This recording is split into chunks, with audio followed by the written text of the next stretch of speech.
ಓಂ ನಮಃ ಶಿವಾಯ. ಓಂ ಶ್ರೀ ಗುರು ಬಸವಲಿಂಗಾಯ ನಮಃ. ಸರ್ವರಿಗೂ ಶರಣಾರ್ಥಿಗಳು. ಬಂಧುಗಳೇ, ಇವತ್ತು ನಮ್ಮ ಶ್ರೀ ಬಸವ ಟಿವಿಯ ಒಂದು ಅದ್ಭುತವಾಗಿರ್ತಕ್ಕಂಥ ಮಹೋನ್ನತವಾಗಿರ್ತಕ್ಕಂಥ ಬಹಳ ಜನಮೆಚ್ಚುಗೆಯನ್ನು ಗಳಿಸಿರ್ತಕ್ಕಂಥ ಕಾರ್ಯಕ್ರಮ ನೇರ ನುಡಿ ದಿವ್ಯ ಉತ್ತರ. ಈ ಕಾರ್ಯಕ್ರಮಕ್ಕೆ ತಮ್ಮೆಲ್ಲರನ್ನು ಪ್ರೀತಿಯಿಂದ ಸ್ವಾಗತವನ್ನು ಕೋರ್ತೇನೆ.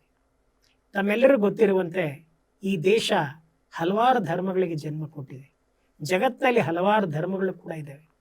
ಧರ್ಮ ತತ್ವ ಸಿದ್ಧಾಂತಗಳನ್ನು ಜನ ಅರ್ಥ ಮಾಡಿಕೊಳ್ಳುವಲ್ಲಿ ಕೆಲವು ಸಂಶಯಗಳವರನ್ನು ಕಾಡ್ತಾ ಇರುತ್ತೆ. ಯಾವುದು ಸರಿ, ಯಾವುದು ತಪ್ಪು, ಯಾವುದನ್ನು ಅನುಸರಿಸಬೇಕು, ಯಾವುದನ್ನು ಅನುಸರಿಸಬಾರ್ದು, ಈ ರೀತಿಯ ಹೊಯ್ದಾಟ, ಒಂದು ಜಂಜಾಟಗಳು ಮನುಷ್ಯರ ಮನಸ್ಸಿನಲ್ಲಿ ಉದಯ ಆಗ್ತಿರ್ತವೆ.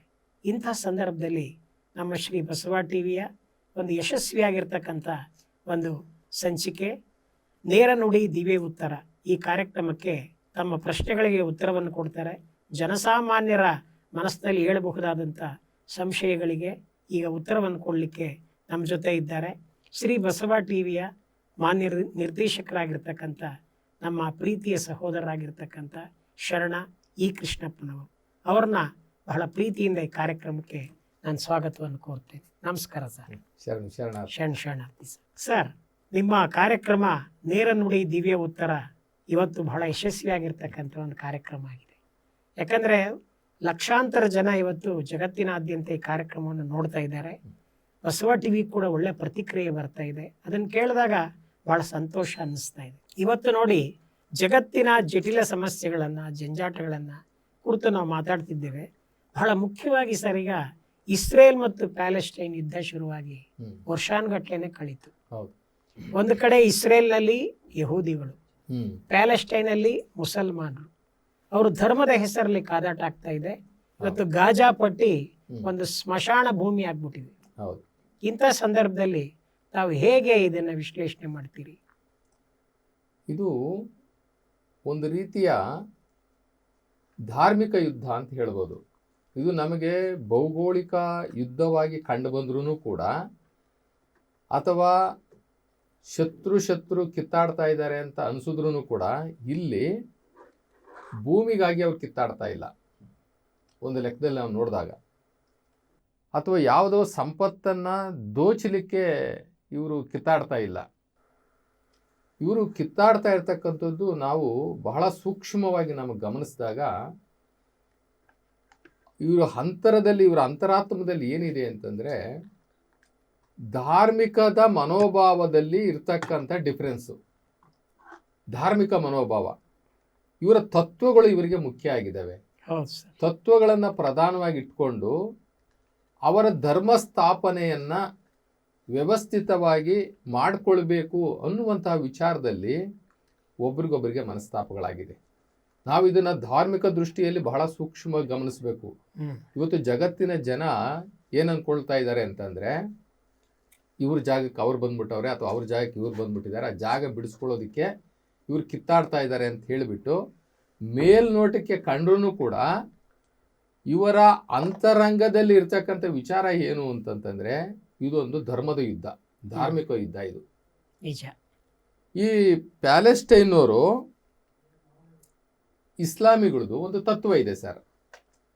ಇಸ್ಲಾಮಿಗಳದ್ದು ಒಂದು ತತ್ವ ಏನಿದೆ ಅಂತಂದರೆ, ಒಬ್ಬನೇ ದೇವರು ಅವರಿಗೆ, ಒಬ್ಬನನ್ನು ಹೊರತುಪಡಿಸಿ ಇನ್ನೊಬ್ಬ ದೇವನಿಲ್ಲ, ಅವನೇ ಅಲ್ಲ ಅನ್ನುವಂತಹ ಒಂದು ಗಟ್ಟಿತನದ, ಒಂದು ಬಲವಾದಂಥ ನಂಬಿಕೆ ಅದು. ಆ ನಂಬಿಕೆಗಳಿಗೆ ಎಲ್ಲಾದ್ರೂ ಸ್ವಲ್ಪ ಚ್ಯುತಿ ಬಂದ್ರೂ ಕೂಡ ಅವರು ಯಾವುದೇ ತ್ಯಾಗಕ್ಕೂ ಸಿದ್ಧ, ಪ್ರಾಣ ತ್ಯಾಗಕ್ಕೂ ಸಿದ್ಧ. ಅವರಲ್ಲಿ ಏಕದೇವ ಆರಾಧನೆಯನ್ನು ಅನುಷ್ಠಾನಗೊಳಿಸುವಲ್ಲಿ, ಸಾರ್ವತ್ರಿಕಗೊಳಿಸುವುದರಲ್ಲಿ, ಜಗದ್ವ್ಯಾಪಿಗೊಳಿಸುವುದರಲ್ಲಿ ಅವರಿಗೆ ಬಹಳ ಆಸಕ್ತಿ ಇದೆ. ಒಬ್ಬನೇ ದೇವ, ಅವನು ನಿರಾಕಾರ ಅಲ್ಲ ಅಂತಕ್ಕಂಥದ್ದು. ಆದರೆ ಪ್ಯಾಲೆಸ್ಟೈನವರು, ಏನು ಇಸ್ರೇಲು ಯಹೂದಿಗಳಿದಾರಲ್ಲ, ಇಸ್ರೇಲ್ ಯಹೂದಿಗಳು ಅವರ ಬೈಬಲ್ಲು ಏನು ಹೇಳುತ್ತೆ ಅಂತಂದರೆ, ಯೇಸು ಕ್ರಿಸ್ತ ಒಬ್ಬ ಪ್ರವಾದಿ ಅಂತ ಅವರು ನಂಬ್ಕೊಂಡಿದ್ರು ಕೂಡ ಹ್ಮ್. ಯೇಸು ಕ್ರಿಸ್ತನನ್ನ ಒಬ್ಬ ಪ್ರವಾದಿ, ಇಲ್ಲಿ ಮಹಮ್ಮದ್ ಪೈಗಂಬರ್ ಕೂಡ ಈ ಕುರಾನ್ ಅವರಿಗೆ ಬೈಬಲ್ ಆದರೆ ಅಲ್ಲಿ ಈ ಇಸ್ರೇಲಿಯಗಳಿಗೆ ಅಂದರೆ ಯಹೂದಿಗಳಿಗೆ ಆ ಬೈಬಲ್ಲು ಏನು ಹೇಳುತ್ತೆ ಅಂತಂದರೆ ಯೇಸು ಕ್ರಿಸ್ತ ಒಬ್ಬ ಪ್ರವಾದಿನೂ ಹೌದು, ಒಬ್ಬ ದೇವದೂತನೂ ಹೌದು, ಒಬ್ಬ ದೇವನೂ ಹೌದು ಅಂತ ಹೇಳ್ಬಿಡುತ್ತೆ. ಹ್ಮ್. ದೇವದೂತನೂ ಹೌದು ಹ್ಮ್. ಅಥವಾ ಪ್ರವಾದಿನೂ ಹೌದು, ದೇವರು ಹೌದು ಅಂತಕ್ಕಂಥದ್ದು ಒಂದು ಗೊಂದಲ ಅವರಲ್ಲಿದೆ. ಈಗ ಓಲ್ಡ್ ಟೆಸ್ಟಿಮೆಂಟು, ನ್ಯೂ ಟೆಸ್ಟಿಮೆಂಟ್ ಅಂತ ಅವ್ರು ಮಾಡ್ಕೊಂಡಿದ್ದಾರೆ, ಒಡಂಬಡಿಕೆ ಮಾಡ್ಕೊಂಡಿದ್ದಾರಲ್ಲ, ಅದರೊಳಗಡೆ ಅವರ ಆಚರಣೆಗಳಲ್ಲಿ ವಿವಿಧತೆ ಇದೆ, ಭಿನ್ನಾಭಿಪ್ರಾಯ ಇದೆ. ಆ ಭಿನ್ನಾಭಿಪ್ರಾಯ ಇರತಕ್ಕಂಥ ಜನ ಮತ್ತು ಈ ಇಸ್ಲಾಮಿಯ ಏಕದೇವ ಆರಾಧನೆಯ ಅಲ್ಲಾಹನೇ ದೇವರು ಅನ್ನುವಂತಹ ಈ ಇಬ್ಬರು ಒಟ್ಟಿಗೆ ಬದುಕ್ತಾ ಇದ್ದಾರೆ, ಅಲ್ಲಿ ಒಟ್ಟಿಗೆ ಬದುಕ್ತಾ ಇರ್ತಾರೆ. ಇವರು ಅವರ ಸಂಸ್ಕೃತಿಯನ್ನ ಇವರು ಒಪ್ತಾ ಇಲ್ಲ, ಇವರ ಸಂಸ್ಕೃತಿಯನ್ನ ಅವರು ಒಪ್ತಾ ಇಲ್ಲ. ಇಷ್ಟೇ ಡಿಫ್ರೆನ್ಸು. ಇದೇ ಮೂಲ ಕಾರಣ. ಅವರು ಜಗಳ ಆಡ್ಲಿಕ್ಕೆ ಮೂಲ ಕಾರಣ ಇದೇನೆ, ಧರ್ಮ. ಇಬ್ಬರಿಗೂ ಕೂಡ ಧರ್ಮದ ಅಫೀಮ್ ಕುಡ್ದಿದ್ದಾರೆ ಇಬ್ರು. ಕರೆಕ್ಟ್. ನಂದು ಶ್ರೇಷ್ಠ, ನಾನು ಶ್ರೇಷ್ಠ, ನಾನು ತಿಳ್ಕೊಂಡಿರೋ ಶ್ರೇಷ್ಠ, ನಂದು ಶ್ರೇಷ್ಠ ಅನ್ನುವಂಥದ್ದೇ ನಿಜವಾದಂತಹ ಮೂಲವಾದಂತಹ ಇವತ್ತಿನ ಜಗಳಕ್ಕೆ ಕಾರಣವಾಗಿರ್ತಕ್ಕಂಥ ವಿಚಾರ.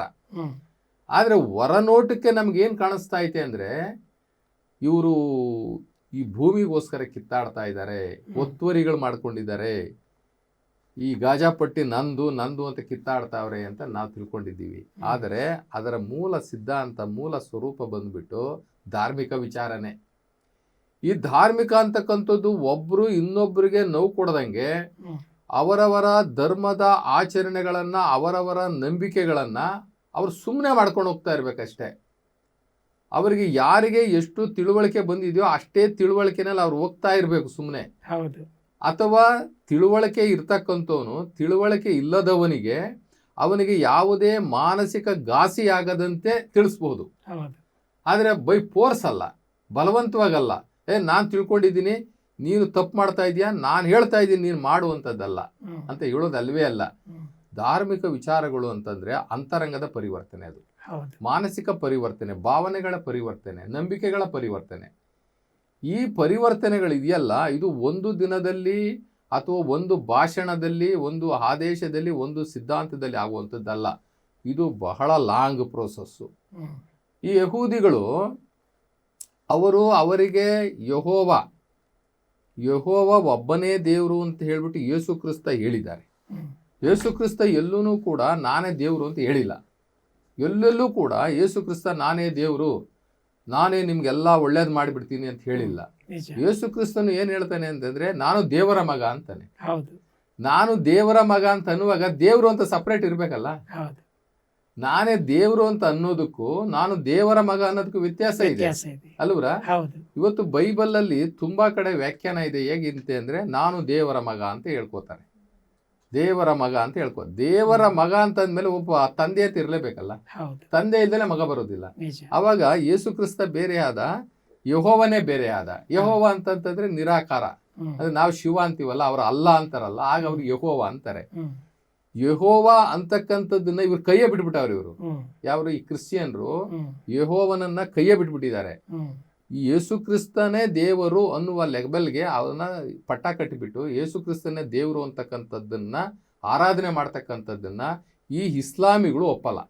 ಎಲ್ಲರೂ ಒಂದೇ ನೆಲದಲ್ಲಿ ಇದ್ದಾರೆ, ಅವರೆಲ್ಲ ಒಟ್ಟಿಗೆ ಬದುಕಿ. ನಾವು ಭಾರತ ದೇಶದಲ್ಲಿ ಹಿಂದೂಗಳು, ಮುಸ್ಲಿಮರು, ಕ್ರೈಸ್ತರು, ಎಲ್ಲರೂ ಬೌದ್ಧಿಸ್ಟು ಎಲ್ಲರೂ ಕೂಡ ಎಲ್ಲ ಒಟ್ಟಿಗೆ ಬದುಕ್ತಾ ಇದ್ದೀವಲ್ಲ. ಹಂಗೆ ಆ ಪ್ರದೇಶದಲ್ಲಿ ಅವರೆಲ್ಲರೂ ಒಟ್ಟಿಗೆ ಬದುಕ್ತಾ ಇದ್ದಾರೆ. ಈ ಇಸ್ರೇಲು ಮತ್ತೆ ಪ್ಯಾಲೆಸ್ಟೈನ್ ಇದೆಯಲ್ಲ, ಅಲ್ಲಿ ಸ್ವಲ್ಪ ಮಿಕ್ಸ್ ಇದೆ.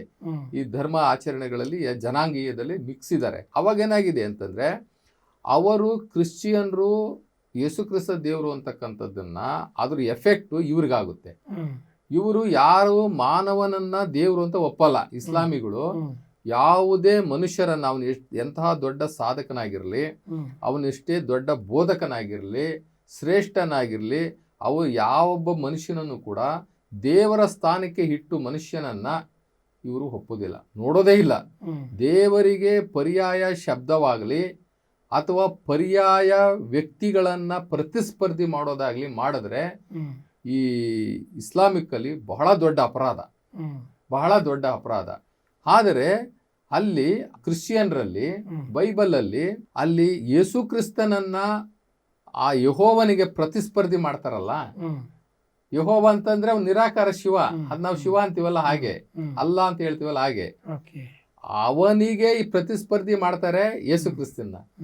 ಈ ಒಂದು ಧರ್ಮ ಆಚರಣೆಗಳಲ್ಲಿ ಇರ್ತಕ್ಕಂಥ ಗೊಂದಲ ಇದೆಯಲ್ಲ, ಇವ್ರನ್ನ ಅವ್ರು ಫೋರ್ಸ್ ಮಾಡೋದು, ಅವ್ರು ಇವ್ರನ್ನ ಫೋರ್ಸ್ ಮಾಡೋದು, ಅಥವಾ ನೀವ್ ಈ ತರ ಮಾಡ್ತಾ ಇರೋದ್ರಿಂದ ಅದರಿಂದ ನಮ್ಗೆ ಎಫೆಕ್ಟ್ ಆಗುತ್ತಪ್ಪ ಅನ್ನೋದು, ನೀವ್ ಈ ತರ ಮಾಡೋದ್ರಿಂದ ನಮ್ಗೆ ಎಫೆಕ್ಟ್ ಆಗುತ್ತೆ ಅಂತಕ್ಕಂಥ ಈ ತರ ಧಾರ್ಮಿಕ ನಂಬಿಕೆ ಆಚರಣೆಗಳಲ್ಲಿ ಬಂದಿರತಕ್ಕಂಥ ಈ ಗೊಂದಲದಿಂದ ಇದು ಸೃಷ್ಟಿ ಆಯ್ತು.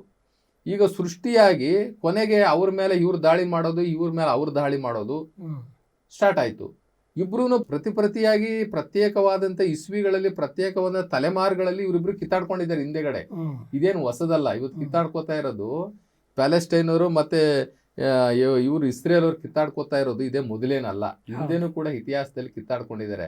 ಅಂದ್ರೆ ಇದು ಕಿತ್ತಾಟ ಬಂದ್ಬಿಟ್ಟು ಧರ್ಮದ ಅಪಿಮೆ. ಇದು ನನ್ ಧರ್ಮ ಶ್ರೇಷ್ಠ ಅಂತಕ್ಕಂಥದ್ದು. ಆದ್ರೆ ಇವತ್ತು ನಮಗೆ ಒಂದು ಸತ್ಯ ಶೋಧನೆನೂ ಬೇಕು ಮನುಷ್ಯನಿಗೆ. ಮನುಷ್ಯ ಜನ್ಮಕ್ಕೆ ಬಂದ ಮೇಲೆ ಹೂ ಈಸ್ ಗಾಡ್, ದೇವರು ಯಾರು ಅಂತಕ್ಕಂಥ ತಿಳ್ಕೊಳ್ಳುವಂಥದ್ದು ಅತಿ ದೊಡ್ಡ ಮುಖ್ಯವಾದಂತಹ ಧರ್ಮ. ಅದು ದೇವರನ್ನ ತಿಳ್ಕೊಳ್ಳೋದೇ ಮನುಷ್ಯನ ಮುಖ್ಯವಾದಂತಹ ಧ್ಯೇಯ. ಮನುಷ್ಯ ಜನ್ಮಕ್ಕೆ ಬಂದು ದೇವರನ್ನ ಅವನು ತಿಳ್ಕೊಂಡಿಲ್ಲ ಅಂತಂದ್ರೆ ಆ ಜನ್ಮ ವ್ಯರ್ಥ, ಅದು ಪ್ರಾಣಿ ಪಕ್ಷಿಗಳಿಗೆ ಸಮಾನ ಆಯ್ತು. ಮನುಷ್ಯನ ಜನ್ಮ ಒಂದೇ ಒಂದು ವಿಚಾರದಲ್ಲಿ ಶ್ರೇಷ್ಠ ಅಂತ ಹೇಳೋದು ಏನಂತಂದ್ರೆ, ಮನುಷ್ಯನ ಜನ್ಮದಲ್ಲಿ ಮಾತ್ರ ನಾವು ದೇವರನ್ನ ತಿಳಿದುಕೊಳ್ಳಲು ಇರ್ತಕ್ಕಂಥ ಒಂದು ಅವಕಾಶ. ಆ ಅವಕಾಶದಲ್ಲಿ ನಾವು ದೇವರನ್ನ ಕಾಣಲಿಲ್ಲ ಅಂದ್ರೆ ಮಾನವ ಧರ್ಮ ಮತ್ತೆ ವ್ಯರ್ಥ, ಮತ್ತೆ ಪುನರ್ಜನ್ಮ ತಗೋಬೇಕಾಗುತ್ತೆ. ಯಾರು ಇದೇ ಜನ್ಮದಲ್ಲಿ ಆ ನಿರಾಕಾರ ಪರಮಾತ್ಮ ಶಿವ ಅಥವಾ ಯೆಹೋವ ಅಥವಾ ಅಲ್ಲ ಯಾರು ತಿಳ್ಕೊಳ್ತಾರೋ ಅವನಿಗೆ ಇದೇ ಜನ್ಮ ಕಡೆ ಅನ್ನುವಂತಹ ಒಂದು ಧಾರ್ಮಿಕ ನಂಬಿಕೆ ಮತ್ತೆ ಧರ್ಮಗ್ರಂಥಗಳ ಉಲ್ಲೇಖನೂ ಕೂಡ ಇದೆ. ಹೀಗಾಗಿ ಈ ಇಸ್ರೇಲು ಮತ್ತೆ ಪ್ಯಾಲೆಸ್ಟೈನ್ ಏನ್ ಕಿತ್ತಾಡ್ತಾ ಇದಾರಲ್ಲ, ಇದು ಧರ್ಮದ ಅಪೀಮು ಅಷ್ಟೇ. ನನ್ನ ಧರ್ಮ ಶ್ರೇಷ್ಠ, ನಿನ್ನಿಂದ ನನ್ನ ಧರ್ಮಕ್ಕೆ ತೊಂದರೆ ಆಗುತ್ತೆ ಅಂತ ಇವರು, ನಿನ್ನಿಂದ ನಮಗೆ ಧರ್ಮಕ್ಕೆ ತೊಂದರೆ ಅಂತ ಅವರು. ಹೀಗೆ ಇದು ಮೂಲ ಸ್ವರೂಪ. ಇದು ಅಂದ್ರೆ ಧರ್ಮನ ಪ್ರಚಾರ ಮಾಡೋದು ಅಥವಾ ಬೆಳೆಸೋದು ಉದ್ದೇಶನ. ಹೌದೌದು. ಇದ್ರೊಳಗೆ ನನ್ನ ಧರ್ಮವನ್ನ ನಾನು ಉಳಿಸ್ಕೊಂಡ್ರೆ ನನ್ನ ದೇಶ ಉಳಿತದೆ, ನನ್ನ ಸಂತತಿ ಉಳಿತದೆ. ನನ್ನ ಮುಂದಿನ ಸಂತತಿಗೆ ನಾನೇನಾದ್ರೂ ಕೊಡೋದಿದ್ರೆ ಅದು ನನ್ನ ದೇಶ ಅಲ್ಲ ಅಥವಾ ನನ್ನ ಸಂಪತ್ತಲ್ಲ, ಅದಕ್ಕೂ ಮೀರಿದಂಥದ್ದು ನನ್ನ ಧರ್ಮ, ನನ್ನ ಧರ್ಮದ ಸಿದ್ಧಾಂತಗಳು, ನನ್ನ ಧರ್ಮದ ಮೌಲ್ಯಗಳು. ನನ್ನ ಧರ್ಮದ ಮೌಲ್ಯಗಳಿಗೆ ಅಪಚಾರ ಬರದಂತೆ ಅದನ್ನ ಕಾಪಾಡಿ ನಾನು ಮುಂದಿನ ನನ್ನ ಪೀಳಿಗೆಗೆ ಕೊಡಬೇಕು ಅಂತಕ್ಕಂಥದ್ದು ಇದೆಯಲ್ಲ, ಅದು ಈ ಇಸ್ಲಾಮಿಗಳಲ್ಲಿ ಅಂದ್ರೆ ಪ್ಯಾಲೆಸ್ಟೈನರಲ್ಲಿ ಬಹಳ ಗಟ್ಟಿಯಾಗಿದೆ. ಅದರಲ್ಲಿ ಅವ್ರು ರಾಜಿನೇ ಆಗೋದಿಲ್ಲ. ಹೌದು ಸರ್. ಈಗ ಸ್ವಧರ್ಮ ನಿಷ್ಠೆ, ಪರಧರ್ಮ ಸಹಿಷ್ಣುತೆ ಅಂತ ಒಂದು ಮಾತು. ಹೌದು. ನಮ್ಮ ಧರ್ಮದ ಬಗ್ಗೆ ನಿಷ್ಠೆ ಇರಬೇಕು, ಪರಧರ್ಮದ ಬಗ್ಗೆ ಸಹಿಷ್ಣುತೆ ಇರಬೇಕು. ಆ ಸಹಿಷ್ಣುತೆ ಇಲ್ದೇ ಇರೋದು ಇದಕ್ಕೆಲ್ಲ ಸಮಸ್ಯೆ. ಹೌದು ನೋಡಿ, ಇದರಲ್ಲಿ ಇಸ್ಲಾಮಿಕ್ ಅಲ್ಲಿ ಹದೀಸ್ ಅಂತ ಬರ್ತವೆ. ಆ ಹದೀಸ್ ಅಲ್ಲಿ ಬರ್ದಿದೆ ಏನು ಅಂತಂದ್ರೆ, ನಿನ್ನ ಧರ್ಮ ನಿನಗೆ ಶ್ರೇಷ್ಠ ಇರಬಹುದು, ಆದ್ರೆ ಇನ್ನೊಂದು ಧರ್ಮವನ್ನ ನೀನು ಟೀಕೆ ಮಾಡಕ್ಕಾಗಿ ಅಥವಾ ಬಲಾತ್ಕಾರ ಮಾಡಕ್ಕಾಗಿ ಅವರನ್ನ ಕನ್ವರ್ಷನ್ ಮಾಡಕ್ಕಾಗ್ಲಿ ನಿನಗೆ ಅಧಿಕಾರ ಇಲ್ಲ ಅನ್ನುವಂಥದ್ದನ್ನ ಬಹಳ ಸ್ಪಷ್ಟವಾಗಿ ಬರ್ದಿದೆ. ಇವತ್ತು ಜಾಗತಿಕ ಮಟ್ಟದ ಯಾವುದೇ ಧರ್ಮಗಳು ಇನ್ನೊಂದು ಧರ್ಮವನ್ನ ಟೀಕೆ ಮಾಡೇ ಇಲ್ಲ. ನೀವು ಯಾವುದೇ ಧರ್ಮ ಗ್ರಂಥ ತಗೊಳ್ಳಿ, ನೀವು ಯಾವುದೇ ಅತಿ ದೊಡ್ಡ ಧರ್ಮ ಗ್ರಂಥ ತಗೊಂಡ್ರು ಕೂಡ ಇನ್ನೊಂದು ಧರ್ಮವನ್ನ ಟೀಕೆ ಮಾಡಿ ಯಾವ ಧರ್ಮನೂ ಹುಟ್ಟಿಲ್ಲ. ಅದರ ಧರ್ಮದ ಅದರ ಒಂದು ಹೆಗ್ಗಳಿಕೆಯನ್ನ ಅದು ಹೇಳ್ಕೊಳ್ಳುತ್ತೆ, ಅದರ ಶ್ರೇಷ್ಠತೆಯನ್ನ ಉನ್ನತವಾದಂಥ ವಿಚಾರಗಳನ್ನ ಪರಿಣಾಮಕಾರಿಯಾಗಿ ಹೇಳ್ಕೊಳ್ಳುತ್ತೆ ಹೊರತು ಇನ್ನೊಂದು ಧರ್ಮವನ್ನ ಟೀಕೆ ಮಾಡಿರ್ತಕ್ಕಂಥ ಯಾವ ಧರ್ಮನೂ ಈ ಜಗತ್ತಲ್ಲೇ ಇಲ್ಲ. ಮನುಷ್ಯ ಕಲ್ಪಿಸ್ಕೊಳ್ತೇನೆ, ನಾನ್ ಶ್ರೇಷ್ಠ, ನನ್ನ ಆಚರಣೆಗಳು ಶ್ರೇಷ್ಠ, ನಾನ್ ನಂಬಿರ್ತಕ್ಕಂಥ ಧರ್ಮ ಶ್ರೇಷ್ಠ, ನನ್ನ ಧರ್ಮ ಗ್ರಂಥ ಶ್ರೇಷ್ಠ ಅಂತಂದ್ರೆ ಅದು ಅವನ ಮೂಢನಂಬಿಕೆ. ಹಂಗ ಅನ್ಕೋಬಹುದು ಅಷ್ಟೇನೆ, ಆದ್ರೆ ಇನ್ನೊಬ್ಬರ ಮೇಲೆ ಪರಿಣಾಮ ಹೇರ್ಲಿಕ್ಕೆ ಹೋಗಕ್ಕೆ ಸಾಧ್ಯನೇ ಇಲ್ಲ. ಹಾಗಂತ ಯಾವ ಧರ್ಮದಲ್ಲೂ ಹೇಳೂ ಇಲ್ಲ. ಓಕೆ ಸರ್, ಆಗಿದ್ರೆ ಇದು ಏನು ಸಮಸ್ಯೆ ಇದೆಯಲ್ಲ, ಇಸ್ರೇಲ್ ಪ್ಯಾಲೆಸ್ಟೈನ್ ಇವತ್ತು ಯುದ್ಧ ನಡೀತಲೇ ಇದೆ, ಅದರಿಂದ ಏನ್ ಸಮಸ್ಯೆ ಆಗಿದೆ ಗೊತ್ತಾ? ಈ ಹೌತಿ ಬಂಡುಕೋರರು ಅಂತಿದೆ. ಅವರು ಕೆಂಪು ಸಮುದ್ರದಲ್ಲಿ ಬರೋರ್ ಮೇಲೆ, ಹೌದು, ಆಮೇಲೆ ನಮ್ಮ ಏನು ಸಮುದ್ರ ಅರಬ್ಬಿ ಸಮುದ್ರ ಮೇಲೆ ಬರೋರ್ ಮೇಲೆ, ವ್ಯಾಪಾರ ಮಾಡೋರ್ ಮೇಲೆ ದಾಳಿ ದಾಳಿ ಮಾಡ್ತಾ ಇದ್ದಾರೆ. ಹ್ಮ್. ಆಮೇಲೆ ಸೊಮಾಲಿಯಾದಲ್ಲಿ ಬಂಡುಕೋರ್ ಇದ್ದಾರೆ, ಹ್ಮ್. ಆ ಸೊಮಾಲಿಯಾ ಕಳ್ಳರು ಅಂತಾನೆ ಕರಿತೇವೆ. ಹ್ಮ್. ಅವ್ರೇನ್ ಮಾಡ್ತಿದ್ದಾರೆ ಅಂದ್ರೆ ಹಡಗುಗಳನ್ನ ಅಟ್ಯಾಕ್ ಮಾಡೋದು, ಹೌದು. ಅಲ್ಲಿರ್ತಕ್ಕಂಥ ಎಣ್ಣೆ, ಹೌದು. ಅಮೂಲ್ಯವಾದ ಈಗ ವಸ್ತುಗಳು. ಏನಾಗುತ್ತೆ ಸರ್, ಈಗ ನಮ್ಮಲ್ಲೂ ಕೂಡ ಸ್ಟ್ರೈಕ್ ಮಾಡ್ತೀವಿ ಸಾಮಾನ್ಯವಾಗಿ. ಹ್ಮ್. ಈಗ ಕನ್ನಡ ಪರ ಸಂಘಟನೆಗಳು ಸ್ಟ್ರೈಕ್ ಕೊಟ್ಟಾಗ ಸ್ಟ್ರೈಕ್ ಮಾಡ್ತೀವಿ, ಅಥವಾ ಯಾವ್ದೋ ಒಂದು ನ್ಯಾಷನಲ್ ಪಾರ್ಟಿಯವರು, ಪೊಲಿಟಿಕಲ್ ಪಾರ್ಟಿಯವರು ಹ್ಮ್. ಕರೆ ಕೊಟ್ಟರೆ ಸ್ಟ್ರೈಕ್ಗೆ ನಾವು ಸ್ಟ್ರೈಕ್ ಮಾಡ್ತೀವಿ. ನಿಜವಾಗಿ ಸ್ಟ್ರೈಕ್ ಮಾಡಿ ಆ ಉದ್ದೇಶನ ಈಡೇರಿಸೋರು ಹ್ಮ್. ಒಂದು 80% ಆದ್ರೆ, ಈ ಸನ್ನಿವೇಶವನ್ನ ಉಪಯೋಗಿಸ್ಕೊಂಡು ಲೂಟಿ ಮಾಡೋರು, ದುರುಪಯೋಗ ಮಾಡ್ಕೊಂಡು ಕಿಡಿಗೇಡಿಗಳು. ಕಿಡಿಗೇಡಿಗಳು ಅಂತ ಹೇಳ್ತೀವಿ ನೋಡಿ. ಹ್ಮ್. ಹಾಗೆ ಇವರೆಲ್ಲರೂ ಕೂಡ ಹ್ಮ್. ಕಿಡಿಗೇಡಿಗಳಾಗಿ ಕೆಲಸ ಮಾಡ್ತಾ ಇದ್ದಾರೆ ಇವತ್ತು. ಹ್ಮ್. ಅದರ ಲಾಭವನ್ನ ಪಡ್ಕೋತಾ ಇದ್ದಾರೆ, ಅವರ ದುರುದ್ದೇಶಗಳನ್ನು ಈಡೇರಿಸ್ಕೊತಾ ಇದ್ದಾರೆ. ಹೌದು ನೋಡಿ, ಈಗ ಇಸ್ರೇಲ್ ಮತ್ತು ಪ್ಯಾಲೆಸ್ಟೈನ್ ಯುದ್ಧ ಮಾಡ್ಕೊಂಡ್ರೆ ಹ್ಮ್. ಅದಕ್ಕೆ ಇರಾನ್ನವ್ರು ಏನ್ ಮಾಡ್ತಾರೆ ಅಂದ್ರೆ ಅವ್ರು ಅದು ತುಪ್ಪ ಸುರಿತಾ ಇದ್ದಾರೆ. ಹೌದು, ಹೌದು, ಹೌದು. ಇರಾನ್ ಮತ್ತು ಪ್ಯಾಲೆಸ್ಟೈನ್ ಯುದ್ಧ ಮಾಡ್ಕೊಂಡು ಅದಕ್ಕೆ ಇದೇ ರೀತಿಯ ಆಯಾ ಧರ್ಮದವ್ರಿಗೆ ಸಪೋರ್ಟ್ ಕೊಟ್ಕೊಂಡು ಹೋದ್ರೆ ಹಾ. ಕೊನೆಗೆ ಏನಾಗುತ್ತೆ ಅಂದ್ರೆ ಇಡೀ ಜಗತ್ತಲ್ಲೇ ಬೆಂಕಿ ಎತ್ಕೊಂಡ್ಬಿಡ್ತದೆ. ಹೌದು. ಯಾಕಂದ್ರೆ ಒಂದು ಧರ್ಮ ಇನ್ನೊಂದು ಧರ್ಮ ಹ್ಮ್. ಅವ್ರು ಈಗ ನಮ್ಮ ಮುಸ್ಲಿಮ್ಸ್ ಕಂಟ್ರಿಗಳಿದಲ್ಲ, ಹ್ಮ್. ಸಾಕಷ್ಟು ಮುಸ್ಲಿಮ್ಸ್ ಕಂಟ್ರಿಗಳಿದ್ದಾವೆ. ಆ ಮುಸ್ಲಿಮ್ಸ್ ಕಂಟ್ರಿಗಳು ಏನಾದ್ರೂ ನಮ್ಮ ಧರ್ಮದ ಬಗ್ಗೆ ಅವರು ಧ್ವನಿ ಎತ್ತಿದ್ದಾರೆ, ನಾವು ಅವ್ರಿಗೆ ಸಪೋರ್ಟ್ ಕೊಡ್ಬೇಕು ಅಂತ ಅವರ ಸಪೋರ್ಟ್ ನಿಂತ್ಕೊಂಡ್ರೆ ಹ್ಮ್. ಈ ಯುದ್ಧ ಕೊನೆ ಅನ್ನುವಂಥದ್ದೇ ಇರೋದಿಲ್ಲ. ಹೌದು. ಆಮೇಲೆ ಇವತ್ತು ಜಾಗತಿಕ ಮಟ್ಟದಲ್ಲಿ ನಂಬರ್ 1 ಸ್ಥಾನದಲ್ಲಿ ಇರ್ತಕ್ಕಂಥದ್ದು ಕ್ರಿಶ್ಚಿಯಾನಿಟಿ ಹ್ಮ್. ಅಲ್ವರ, ಹೆಚ್ಚು ಜನಸಂಖ್ಯೆ ಇರ್ತಕ್ಕಂಥದ್ದು. ಹ್ಮ್. ಆ ಕ್ರಿಶ್ಚಿಯಾನಿಟಿಯವರು ನಮ್ಮ ತತ್ವ ನಾವ್ ಎತ್ತಿಡಿಬೇಕು ಅಂತ ನಿಂತ್ಕೊಂಡ್ಬಿಟ್ರೆ ಈ ಭೂಗೋಳ ಏನಾಗುತ್ತೆ? ಹೌದು. ಬಿಡಿ, ನಮ್ಮವೆಲ್ಲ ಈಗ ಭಾರತ ಇರ್ಬೋದು, ಇನ್ನೊಂದಿನ ಸಣ್ಣ ಸಣ್ಣ ರಾಷ್ಟ್ರಗಳು, ಹ್ಮ್. ಅವರು ಧರ್ಮದ ಲೆಕ್ಕದಲ್ಲಿ ಹೋದಾಗ ಹೆಚ್ಚು ಕಡಿಮೆ 1ನೇ ಸ್ಥಾನದಲ್ಲಿ ಕ್ರಿಶ್ಚಿಯಾನಿಟಿ ನಿಲ್ಲುತ್ತೆ, 2ನೇ ಸ್ಥಾನದಲ್ಲಿ ಇಸ್ಲಾಮಿಕ್ ನಿಲ್ತದೆ. ಹ್ಮ್. ಇನ್ನು ನಾವೆಲ್ಲ ಲೆಕ್ಕಕ್ಕೆ ಇಲ್ಲ. ಹ್ಮ್. ಹೀಗೆ ಇದೇನೋ ಹತ್ಕೊಂಡ್ ಬಿಟ್ರೆ ಈ ಗ್ಲೋಬೇ ಹತ್ಕೊಂಡ್ಬಿಡ್ತದೆ, ಹೌದು. ಈ ಜಗತ್ತೇ ಹತ್ಕೊಂಡ್ಬಿಡ್ತದೆ ನೋಡಿ. ಹ್ಮ್. ಇದನ್ನ ಆದಷ್ಟು ವಿಶ್ವಸಂಸ್ಥೆಯವರು ಗಮನಿಸ್ಬೇಕು. ಇದನ್ನ ಹ್ಮ್. ವಿಶ್ವಸಂಸ್ಥೆಯ ಭದ್ರತಾ ಮಂಡಳಿಯವರು ಇದಾರಲ್ಲ, ಹ್ಮ್. ಭದ್ರತಾ ಮಂಡಳಿಯವರು ಒಂದು ಮಧ್ಯ ಪ್ರವೇಶ ಮಾಡಿ, ಮಧ್ಯಸ್ಥಿಕೆಯನ್ನ ಮಾಡಿ ಹ್ಮ್. ಇದನ್ನ ಶಮನ ಮಾಡುವಂತ ಕೆಲಸವನ್ನು ಮಾಡಬೇಕು. ಇದರ ಲಾಭವನ್ನ ಪಡ್ಕೊಳ್ಳಿಕ್ಕೆ ಯಾರಿಗೂ ಬಿಡಬಾರ್ದು. ಹೌದು. ಬೇರೆ ದೇಶದವರು ಇದರ ಲಾಭವನ್ನ ಪಡ್ಕೊಳ್ಳಿಕ್ಕೆ ಹತ್ತಿಕ್ಲಿಕ್ಕೆ ಬಿಡಬಾರ್ದು. ಹೌದು. ವಿಶ್ವಸಂಸ್ಥೆ ಇವತ್ತು ಇದಕ್ಕೆ ಒಂದು ಒಳ್ಳೆಯ ಒಂದು ವೇದಿಕೆ. ಅದು ಹೌದು. ಆ ವೇದಿಕೆಯವರು ಮುಂದೆ ಬಂದು ಇವರಿಬ್ಬರನ್ನು ಕೂಡ ಕುಳಿತು ಏನಾರ ಒಂದು ರಾಜಿ ಸಂಧಾನದ ಮುಖಾಂತರ ಸೆಟ್ಲ್ ಮಾಡಿದ್ರೆ ಹೌದು. ಇದು ಅಲ್ಲಿಗೆ ಸಮಾಪ್ತಿ ಆಗುತ್ತೆ. ಇಲ್ಲ ಅಂತ ನೀವು ಬಂಡುಕೋರರಿಗೆ ನಾ ಅವಕಾಶ ಮಾಡಿಕೊಟ್ಟಂಗಾಗುತ್ತೆ. ಹೌದು. ಇದ್ರ ಹೆಸರು ಹೇಳ್ಕೊಂಡು ಯಾರ್ಯಾರು ಏನೇನು ಲೂಟಿ ಹೊಡಿತಾರೋ ಹೇಳಕ್ಕಾಗಲ್ಲ. ನಿಜ ಸರ್. ಅಂದ್ರೆ ಬಸವಾದಿ ಶರಣರು ಅಥವಾ ಶಿವಶರಣರ ಒಂದು ತತ್ವ ಸಿದ್ಧಾಂತಗಳನ್ನ ನಾವಿಲ್ಲಿ ಯಾವ ರೀತಿ ಅಪ್ಲೈ ಮಾಡಬಹುದು ಈ ವಿಶ್ವಶಾಂತಿಗೆ? ಸರ್, ಈಗ ಈ ಧರ್ಮದ ಅಫೀಮು ಅಂದ್ರಲ್ಲ, ಹೌದು ಇದನ್ನ ಹೋಗ್ಲಾಡಿಸ್ಲಿಕ್ಕೆ ನೋಡಿ, ಶರಣರು ಹೇಳ್ತಾರೆ, ಹ್ಮ್.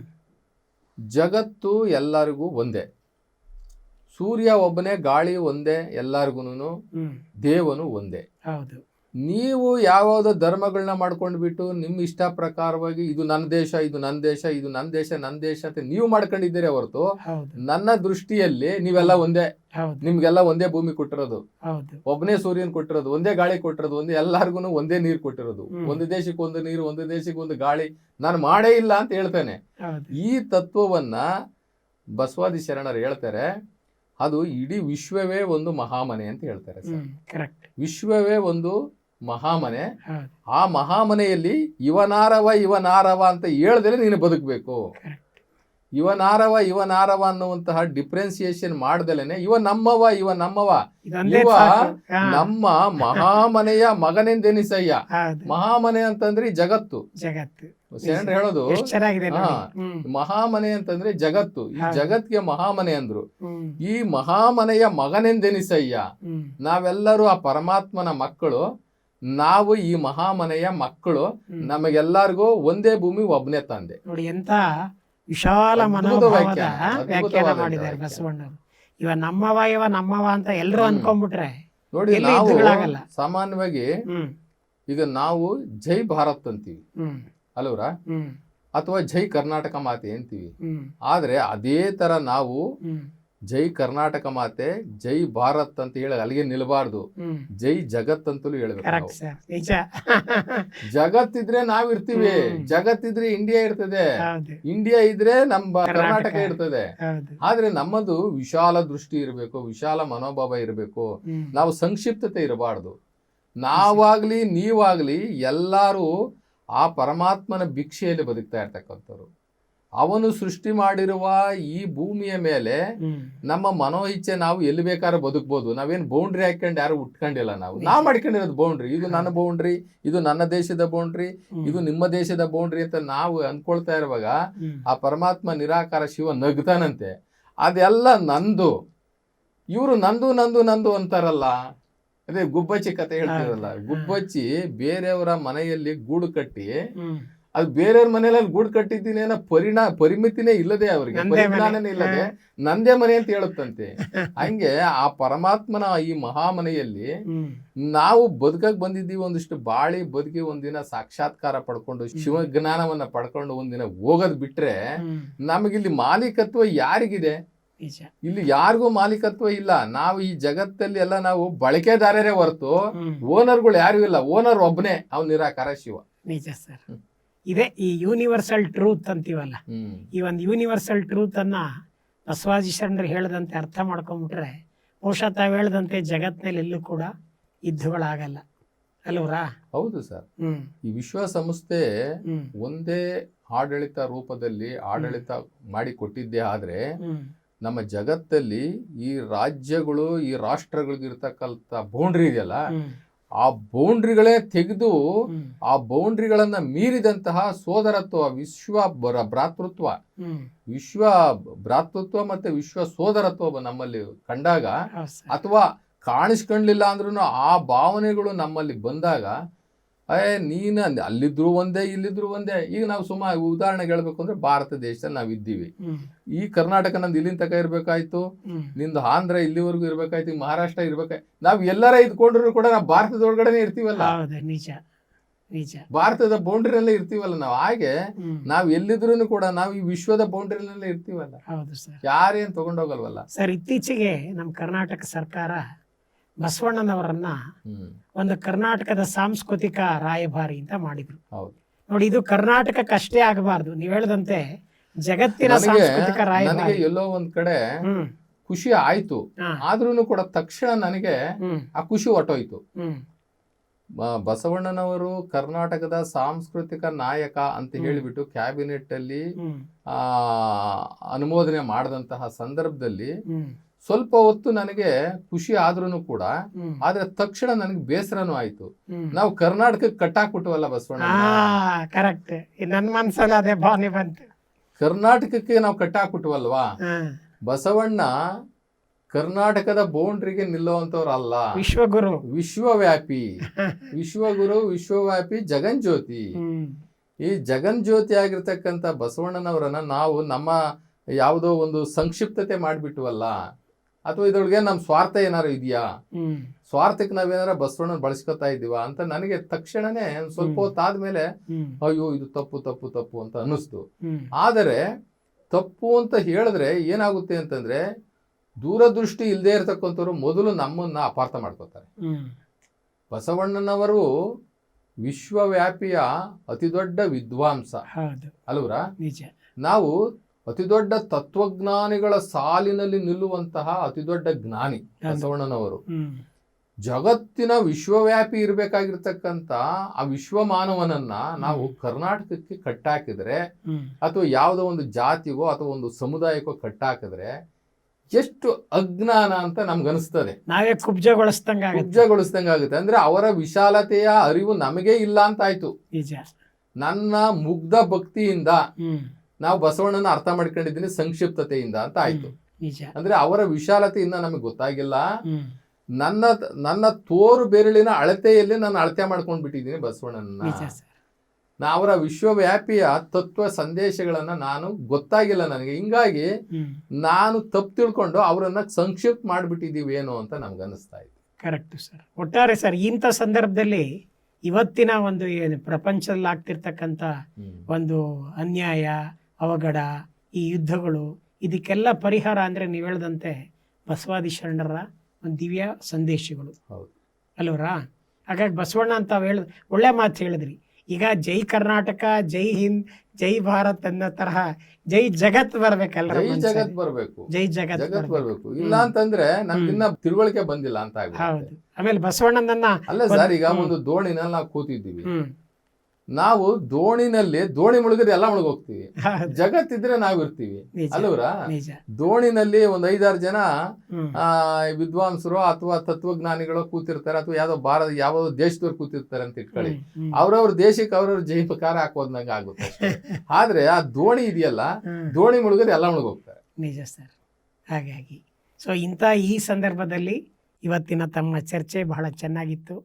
ಯಾಕಂದರೆ ಜಗತ್ತಿನಲ್ಲಿರ್ತಕ್ಕಂಥ ಈ ಒಂದು ಯುದ್ಧಗಳಾಗಲಿ, ಅಸಂತೋಷ ಆಗಲಿ, ಧರ್ಮದ ಅಪೀಮಾಗಲಿ, ಇದು ಹೋಗಬೇಕು ಅಂತಂದರೆ ಬಸವಾದಿ ಶರಣರ ದಿವ್ಯ ಸಂದೇಶಗಳನ್ನು ಅಳವಡಿಸ್ಕೋಬೇಕು ಅನ್ನೋ ಒಂದು ದಿವ್ಯ ಒಂದು ಉತ್ತರವನ್ನು ನೇರ ನುಡಿಯಲ್ಲಿ ತಾವು ಕೊಟ್ಟಿದ್ದೀರಿ. ಈ ನೇರ ನುಡಿ ದಿವ್ಯ ಉತ್ತರದ ಈ ಕಾರ್ಯಕ್ರಮಕ್ಕೆ ತಾವು ದಯಮಾಡಿಸಿ ಇಷ್ಟು ಹೊತ್ತು ನಮ್ಮ ಜನಸಾಮಾನ್ಯರ ಪ್ರಶ್ನೆಗಳಿಗೆ ತಾವು ಬಹಳ ಸಮಂಜಸವಾಗಿರ್ತಕ್ಕಂಥ ಉತ್ತರ ಕೊಟ್ಟಿದ್ದೀರಿ. ತಮಗೆ ಶ್ರೀ ಬಸವ ಟಿವಿಯ ಪರವಾಗಿ ಹಾಗೂ ಎಲ್ಲ ವೀಕ್ಷಕರ ಪರವಾಗಿ, ಎಲ್ಲ ಶಿವಶರಣರ ಪರವಾಗಿ ನಾನು ಪ್ರೀತಿಯಿಂದ ತಮಗೆ ಶರಣ ಸರ್. ನಮಸ್ತೆ ಸರ್.